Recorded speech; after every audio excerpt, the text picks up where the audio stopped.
साथियों, बीते दशक में भारत ने सोशल इंफ्रास्ट्रक्चर पर भी रिकॉर्ड निवेश किया है।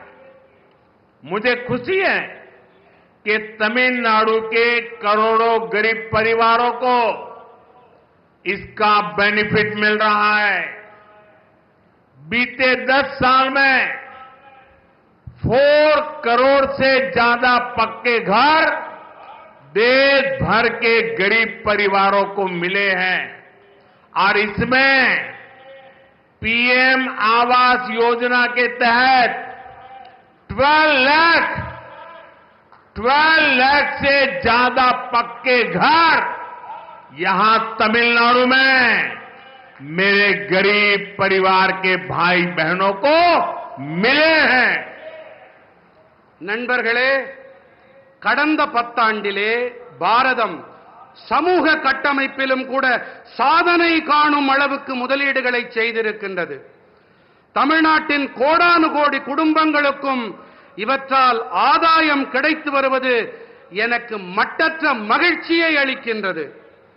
கடந்த 10 ஆண்டிலே 4 கோடிக்கும் அதிகமானோருக்கு கான்கிரீட் வீடுகள் தேசமெங்கும் இருக்கும் ஏழை குடும்பங்களுக்கு கிடைத்திருக்கின்றது. இவற்றிலே பிரதம மந்திரி குடியிருப்பு திட்டத்தின்படி 12 லட்சத்திற்கும் மேற்பட்ட கான்கிரீட் வீடுகள் இங்கே என்னுடைய ஏழை சகோதர சகோதரிகள் தமிழ்நாட்டிலே அவர்களுக்கு கிடைத்துவிட்டன. पिछले 10 सालों में गांवों में करीब 12 करोड़ परिवारों तक पहली बार पाइप से वाटर नीर पहुंचाया गया है। इसमें 1 करोड़ 11 लाख फैमिलीज मेरे तमिलनाडु की है। इनके घर में पहली बार टैप वाटर पहुंचा है। इसका बहुत बड़ा लाभ तमिलनाडु की मेरी माताओं बहनों को मिला है। கடந்த 10 ஆண்டுகளிலே கிராமங்களில் 12 கோடி குடும்பங்களுக்கு முதன்முறையாக குழாய் வழி குடிநீர் கொண்டு சேர்க்கப்பட்டிருக்கிறது. இவற்றிலே 1 கோடி 11 லட்சம் குடும்பங்கள் தமிழ்நாட்டைச் சேர்ந்தவை.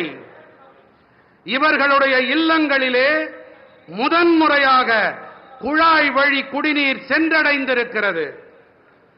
இதனால் மிகப்பெரிய ஆதாயம் அடைந்தவர்கள் நம்முடைய தாய்மார்கள் சகோதரிகள் தாம். साथियों, देशवासियों को क्वालिटी और सस्ता इलाज देने से ये हमारी सरकार का कमिटमेंट है। आप देखिए, आयुष्मान योजना के तहत तमिलनाडु में 1 करोड़ से ज्यादा ट्रीटमेंट हो चुके हैं। इससे तमिलनाडु के इन परिवारों के 8,000 करोड़ रुपीज जो उनकी जेब में से खर्च होना था वो खर्च बच गया है। मेरे तमिलनाडु के भाई बहनों के जेब में 8,000 करोड़ रुपीज, ये बहुत बड़ा आंकड़ा है।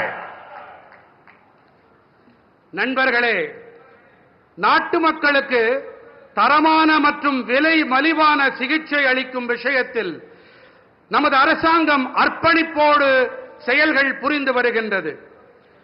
நீங்களே பாருங்கள், ஆயுஷ்மான் பாரதம் திட்டத்தின்படி தமிழ்நாட்டிலே 1 கோடிக்கும் மேற்பட்ட சிகிச்சைகள் நடைபெற்றாகிவிட்டன. இவற்றிலே தமிழ்நாட்டின் இந்த குடும்பங்கள் 8,000 கோடி ரூபாய், சிறிய தொகை அல்ல, 8,000 கோடி ரூபாய் செலவிலிருந்து காப்பாற்றப்பட்டிருக்கிறார்கள். என்னுடைய தமிழ் சொந்தங்கள் காப்பாற்றப்பட்டிருக்கின்றார்கள். तमिलनाडु में 1400 से अधिक जन औषधि केंद्र है, ये मैं सिर्फ तमिलनाडु का बताता हूं। यहां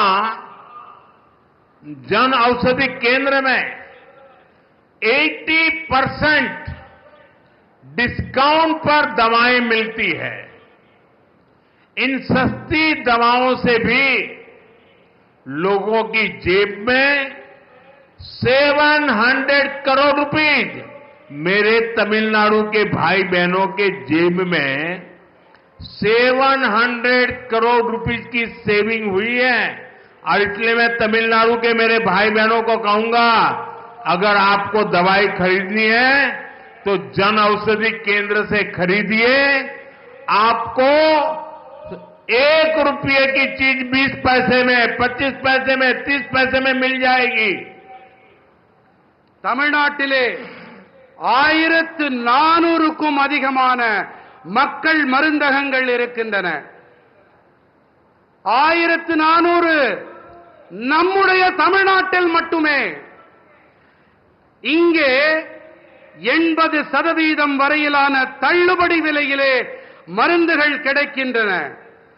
இந்த மலிவு விலை மருந்துகளாலும் கூட மக்களுக்கு 700 கோடி ரூபாய் சேமிப்பு ஏற்பட்டிருக்கிறது. ஆகையினாலே தான் கூறுகிறேன், நீங்கள் மருந்துகள் வாங்க வேண்டும் என்றால் இந்த மக்கள் மருந்தகங்களிலே வாங்குங்கள். 25 பைசா, 30 பைசா, 50 பைசாவிற்கு கூட உங்களுக்கு மருந்துகள் கிடைக்கும். साथियों, हमारा प्रयास है कि देश के नौजवानों को डॉक्टर बनने के लिए एब्रॉड जाने की मजबूरी ना रहे। बीते सालों में तमिलनाडु को 11 नए मेडिकल कॉलेज मिले हैं. நண்பர்களே, நாட்டின் இளைஞர்கள் மருத்துவ படிப்பு படிக்க அயல் நாடுகளுக்கு செல்ல வேண்டிய கட்டாயம் ஏற்படக்கூடாது என்பதே எங்களுடைய முயற்சி. கடந்த ஆண்டுகளிலே தமிழ்நாட்டிற்கு 11 புதிய மருத்துவக் கல்லூரிகள் கிடைத்திருக்கின்றன. साथियों, देश भर में कई राज्यों ने मातृभाषा में डॉक्टरी की शिक्षा आरंभ की है. अब गरीब से गरीब मां का बेटा बेटी भी जिसने अंग्रेजी नहीं पढ़ी है वो भी डॉक्टर बन सकते हैं. मैं भी तमिलनाडु सरकार से आग्रह करूंगा कि वे तमिल भाषा में डॉक्टरी के कोर्सेज चालू करें ताकि गरीब मां के बेटे बेटी भी डॉक्टर बन सके. மருத்துவ படிப்பினை அதை தமிழிலே செய்ய வேண்டும் என்பதே எங்களுடைய பேரவா. இதற்காக இந்த படிப்பினை படித்த ஏழை தாய்மார்களுடைய குழந்தைகளும் அவர்களாலும் இதை படிக்க முடியும். அதற்காகத்தான் மருத்துவ படிப்பினை கூட தமிழிலே அதை அமைக்கப்பட வேண்டும் என்று நாங்கள் விரும்புகிறோம். இதன் பொருட்டு நான் வேண்டி விரும்பி மாநில அரசிடமும் கேட்டுக்கொள்ளுகிறேன், இந்த ஏழை குழந்தைகளும் மருத்துவ படிப்பை படிக்க வேண்டும் என்பதற்காக பாடத்திட்டத்தினை தமிழ் மொழியிலே செய்து தாருங்கள் என்று வேண்டி விரும்பி கேட்டுக்கொள்ளுகிறேன்.